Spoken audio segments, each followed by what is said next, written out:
Je pouvais aller jusqu'à une dizaine de fois par jour aux toilettes.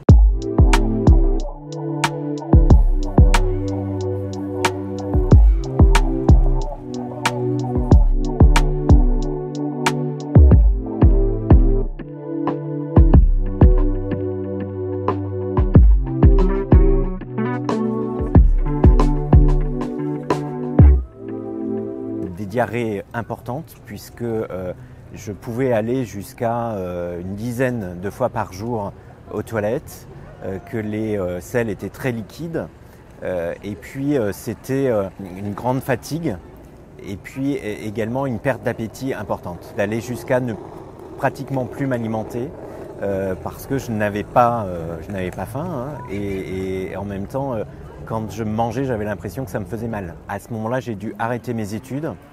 J'ai eu aussi un vide autour de moi en matière de relations amicales. Quand on a 20 ans et qu'autour de nous, bien, nos amis sont plutôt très actifs, dynamiques, ont envie de faire plein de choses, de sortir, eh bien, on ne va pas avec eux parce qu'on sait que ce sera compliqué. Un médecin a trouvé que j'étais atteint par une MICI, une maladie inflammatoire chronique de l'intestin. Au moins, on reconnaissait que j'avais une maladie et qu'on allait pouvoir faire quelque chose pour moi.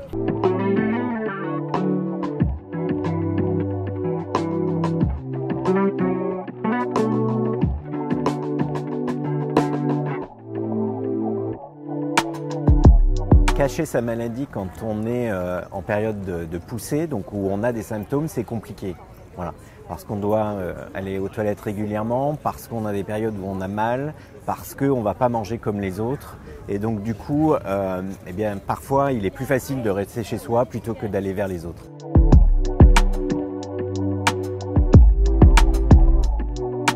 J'ai d'abord caché à mon employeur la maladie que j'avais et c'est parfois perturbant parce que pendant une journée de travail on arrive à être complètement comme les autres et ne pas ressentir de symptômes et quand on sort eh bien parfois on rentre en courant chez soi pour pouvoir aller aux toilettes et c'est quelque chose qui est à la fois intéressant parce qu'on arrive assez facilement à le cacher dans sa journée de travail et puis après derrière il y a toute la période où là du coup on ne fait pas comme les autres, c'est-à-dire qu'on ne se repose pas de sa journée de travail mais on affronte la maladie.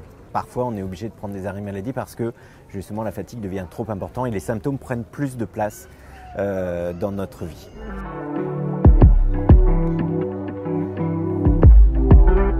Force est de constater que la société aujourd'hui n'est pas adaptée à ce type de pathologie. D'abord parce qu'on ne trouve pas des toilettes accessibles facilement. C'est vrai pour les maladies inflammatoires chroniques de l'intestin, mais c'est vrai pour beaucoup de pathologies. Et donc on a besoin de savoir où on peut se rendre aux toilettes et puis on a besoin aussi d'avoir un accès auprès de certains commerçants parce que pour nous, aller aux toilettes, hein, c'est vraiment un besoin impérieux et qui permet pour nous de continuer d'avoir une vie un peu normale.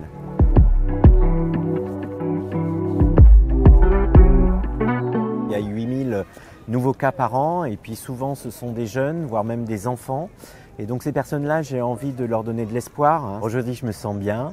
J'ai la chance d'avoir un traitement qui me stabilise ma maladie et de pouvoir effectivement vivre normalement, d'avoir une activité professionnelle et une activité familiale et amicale assez chargée.